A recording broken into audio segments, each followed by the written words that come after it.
Hello YouTube, RJ.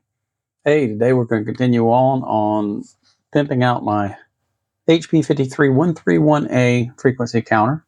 In the previous videos, we've worked on the COM port. I installed a new display. We put a new fan in the power supply to quiet that down where it's totally silent. Can't even hear it running now, which is good because the fan runs all the time, even when it's not turned on. Today, I thought maybe what we would do is go ahead and put the high stability clock option in. So let's take a look at this kit, see what we got here. And we've got the module. So static sensitive. So try to get her open here.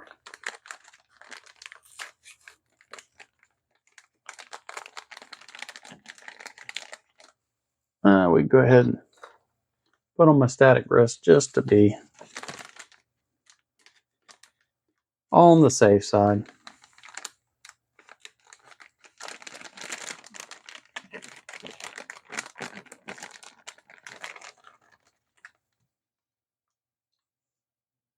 There's our little module, and we've got our little screws to take out here. This looks pretty straightforward, actually.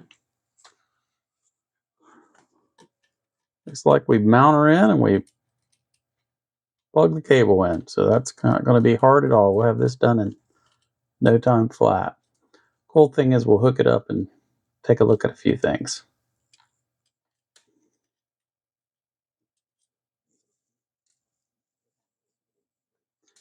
So I want to talk about this module. I want to look at it a little bit, take a look at it, talk about how it operates.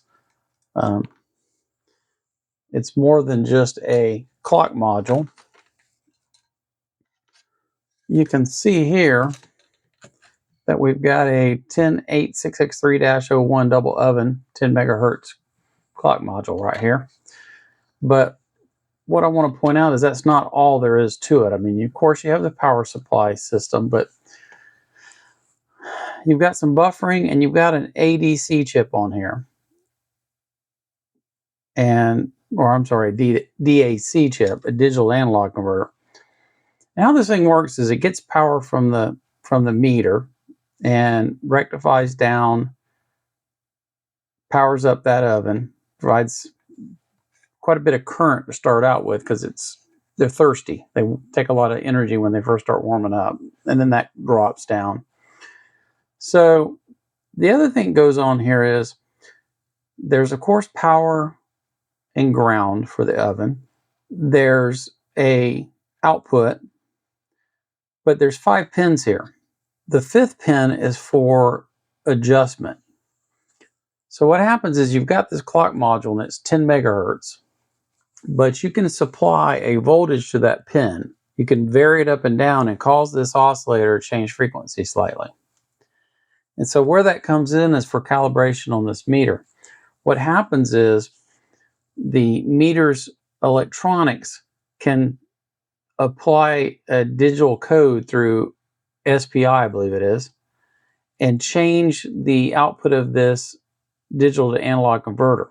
And so it swings the voltage to change that frequency. So what happens in the calibration mode is it looks at the signal coming in, it compares this to it and decides whether it's high or low, and it starts varying that voltage until it swings and goes the other way, and then it starts making smaller steps and it zeroes in until it locks on your calibration signal to calibrate this thing automatically. So that's why there's so much electronics on this thing. And so we're going to get this installed. And what we're going to do is I'm going to fire up the scope and we will hook up to where we can see our inputs, and we'll watch this thing try to calibrate, see if it works, and we can watch it try to calibrate these two sources. So let me get this thing bolted in.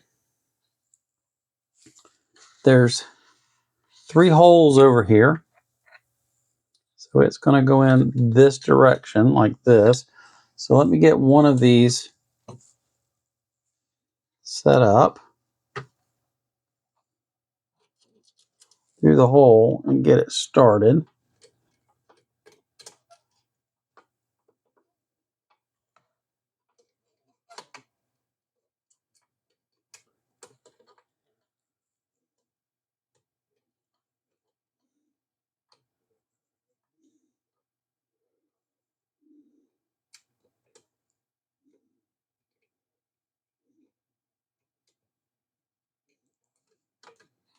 Well, I'll try to anyway. Maybe I should turn on the bottom where I can see what I'm doing a little better. Yeah, that's easier. Got him started. Let me get another one started, hopefully. And this is going to be a real easy installation.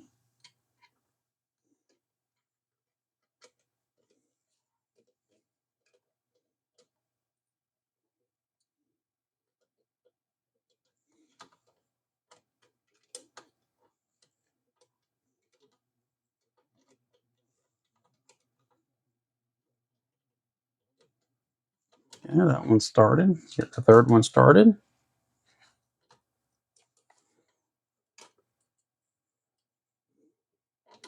And just like the fan,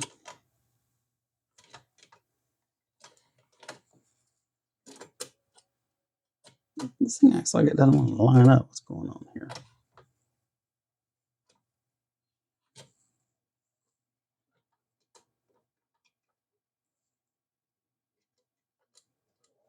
No, it's fighting me a little bit. What's going on? It's something keeping me from going in.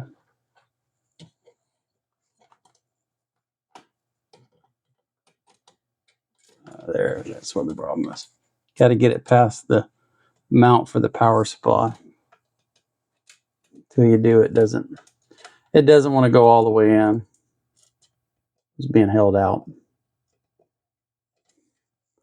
There we are.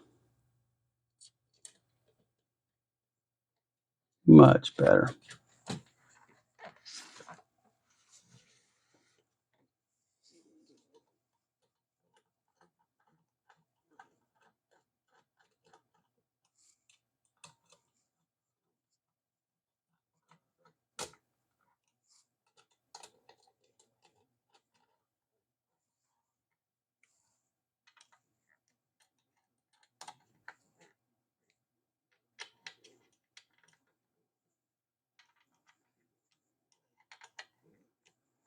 All right, very nice. Very nice. Easy installation. Now, that apparently goes here, as definitely doesn't go in that socket. It's too big. Didn't come with any instructions, but it looks pretty straightforward. It looks like this has got a flip. So I got to go in like this. No, maybe it is this one. I know. Oh, it is this one. Yeah, it's this one.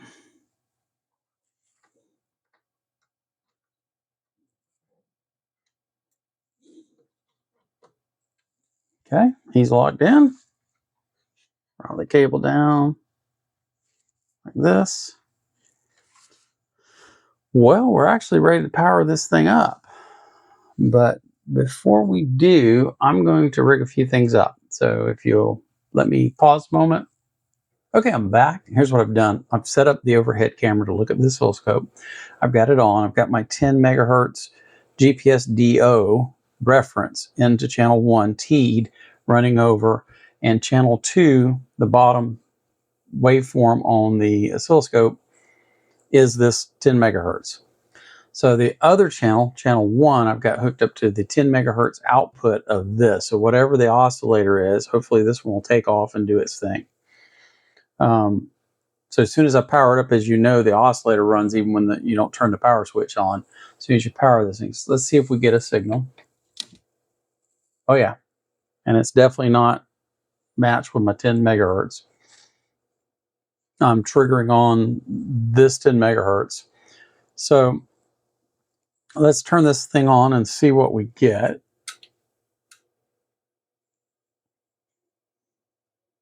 Let's boot it up.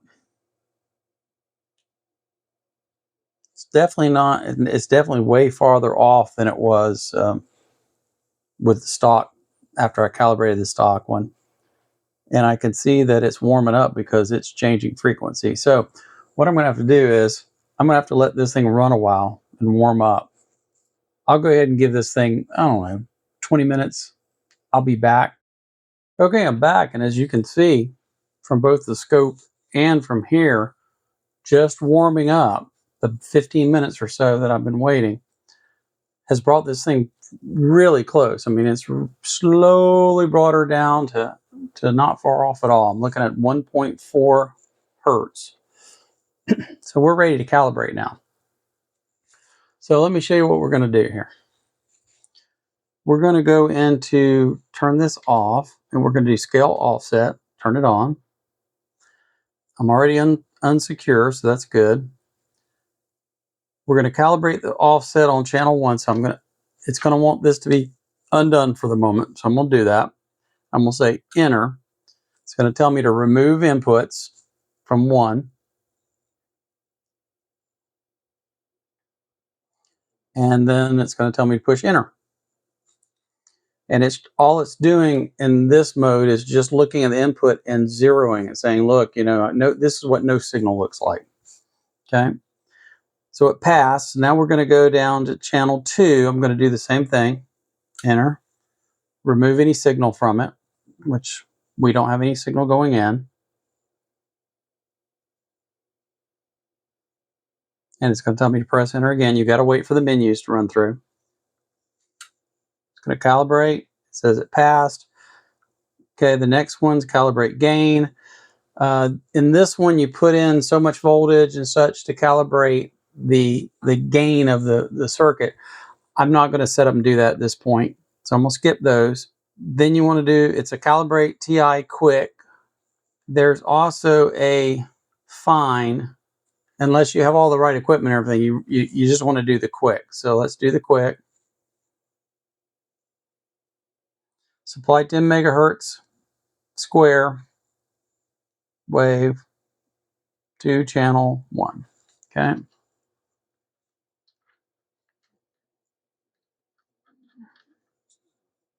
Then hit enter.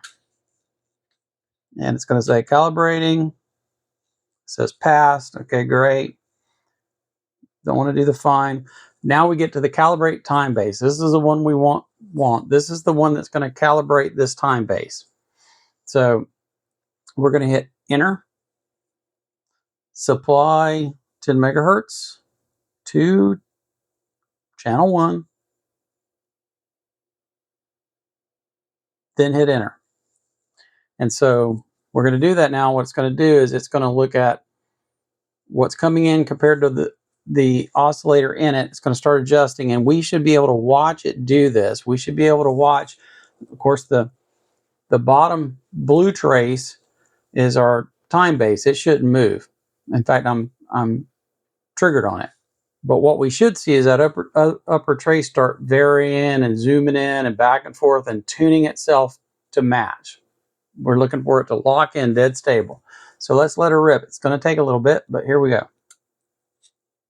You can see it's sped up dramatically because it's starting to surge. It adjusted the voltage. Oh, now it went too far. So now it's going to start working its way back the other way. And each time it's going to slow the steps down. It's went the other way too much. It's slowly bouncing back and forth. It's zooming in smaller and smaller steps to find the right adjustment on this clock base to get us stopped. You can see it's getting better and better.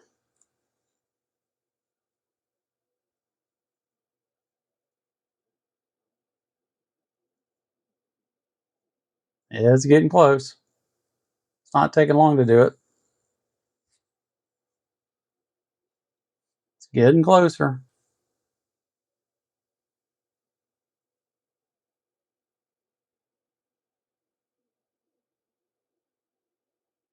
It's just about there. I would say it's got it, but it's still working at it. I think it probably gets right to where it thinks it's good. And what it's probably doing is increasing the trigger, the gate time, and fine tuning it more and more. And so, of course, as you increase that gate time, it takes longer to take a reading. So this is why it's taking so long at this point.